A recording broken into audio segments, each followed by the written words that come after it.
এই মুহূৰ্তত আহমেদাবাদৰ শোকাবহ বিমান দুৰ্ঘটনাৰ শেহতীয়া আপডেট লৈ আহিছো।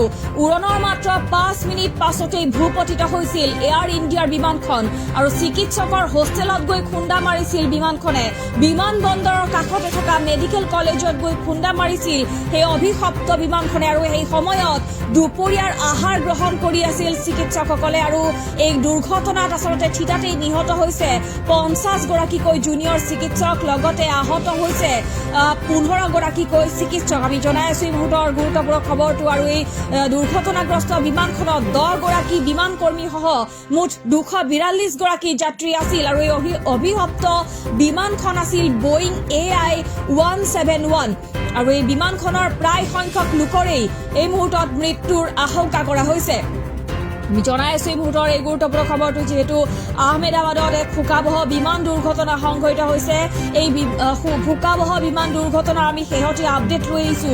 উৰণৰ মাত্ৰ 5 মিনিট পাছতেই ভূপতিত হৈছিল এয়াৰ ইণ্ডিয়াৰ বিমানখন। চিকিৎসকৰ হোষ্টেলত গৈ খুন্দা মাৰিছিল বিমানখনে আৰু এই বিমান বন্দৰৰ কাষতে থকা মেডিকেল কলেজত গৈ খুন্দা মাৰিছিল এই অভিশপ্ত বিমানখনে আৰু সেই সময়ত মেডিকেল কলেজত দুপৰীয়াৰ আহাৰ গ্ৰহণ কৰি আছিল চিকিৎসকসকলে আৰু এই দুৰ্ঘটনাত থিতাতেই নিহত হৈছে 50 গৰাকীকৈ কনিষ্ঠ চিকিৎসক, লগতে আহত হৈছে 15 গৰাকীকৈ চিকিৎসা কৰ্মী আৰু 10 গৰাকী বিমান কৰ্মী সহ মুঠ 242 গৰাকী যাত্ৰী আছিল সেই বিমানখনত, সেই অভিশপ্ত বিমানখনত। আৰু এই অভিশপ্ত বিমানখন আছিল বোয়িং AI-171 আৰু এই বিমানখনত থকা প্ৰায় সংখ্যক যাত্ৰীৰে ইতিমধ্যে মৃত্যু হোৱা বুলি আশংকা প্ৰকাশ কৰা হৈছে। গুজৰাটৰ আহমেদাবাদত বৃহস্পতিবাৰে দুৰ্ঘটনাগ্ৰস্ত হয় এখন যাত্ৰীবাহী বিমান আৰু এই এয়াৰ ইণ্ডিয়াৰ বিমানখন আহমেদাবাদৰ পৰা লণ্ডনলৈ উৰা মাৰিছিল।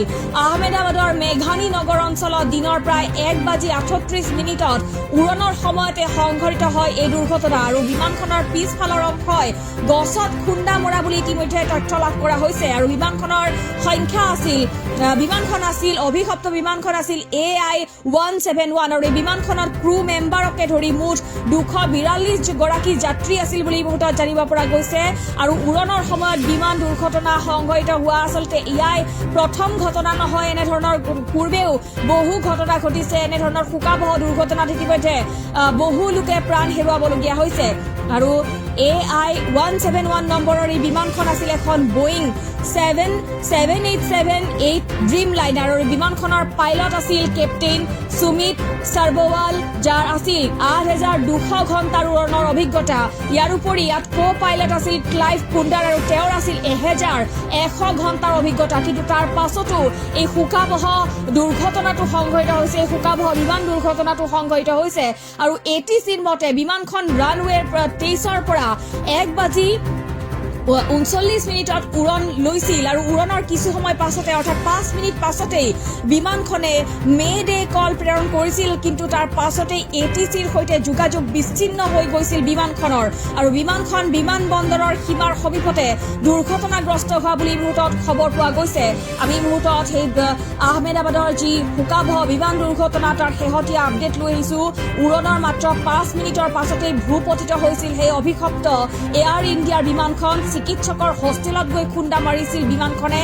সেই সময়ত দুপৰীয়াৰ আহাৰ গ্ৰহণ কৰি আছিল চিকিৎসকসকলে আৰু সেই সময়তে আচলতে এই শোকাবহ বিমান দুৰ্ঘটনাটো সংঘটিত হয় আৰু এই দুৰ্ঘটনাত 50 গৰাকীকৈ কনিষ্ঠ চিকিৎসকে মৃত্যুক আঁকোৱালি লোৱা বুলি ইতিমধ্যে জানিব পৰা গৈছে।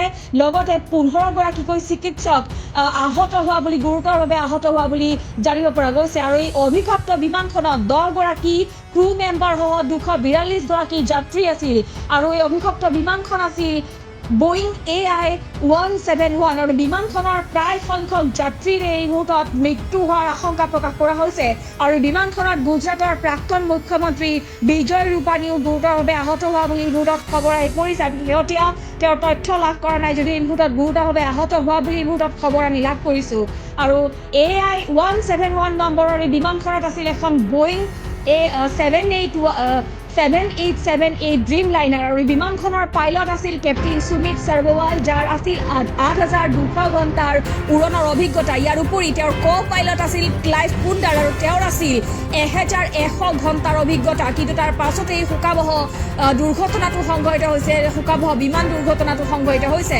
আৰু আমি জনাব লাগিব যে ATC-য়ে দিয়া সূত্ৰ অনুসৰি বিমানখন ৰানৱে 23-ৰ পৰা 1:39 উৰণ লৈছিল আৰু উৰণৰ কিছু সময় পাছতে বিমানখনে মে-ডে কল প্ৰেৰণ কৰিছিল আৰু তাৰ পাছতে ATC-ৰ সৈতে যোগাযোগ বিচ্ছিন্ন হৈ পৰিছিল। আৰু বিমানখন বিমানবন্দৰৰ সীমাৰ সমীপতে দুৰ্ঘটনাগ্ৰস্ত হয়। বিমানবন্দৰৰ সমীপতে থকা এখন মেডিকেল কলেজত গৈ খুন্দা মাৰিছিল, চিকিৎসকৰ হোষ্টেল আছিল আৰু সেই হোষ্টেলতে গৈ খুন্দা মাৰিছিল। আৰু সেই সময়ত হোষ্টেলত দুপৰীয়াৰ আহাৰ গ্ৰহণ কৰি আছিল চিকিৎসকসকলে। আৰু সেই দুৰ্ঘটনাত থিতাতেই 50গৰাকী কনিষ্ঠ চিকিৎসক নিহত হোৱা বুলি এই মুহূৰ্তত জানিব পৰা গৈছে। লগতে 15গৰাকীকৈ চিকিৎসক গুৰুতৰভাৱে আহত হোৱা বুলি এই মুহূৰ্তত খবৰ আহি পৰিছে। আৰু এই বিমানখনত, এই অভিশপ্ত বিমানখনত 10গৰাকী বিমান কৰ্মী সহ 242গৰাকী যাত্ৰী আছিল বুলি এই মুহূৰ্তত জানিব পৰা গৈছে।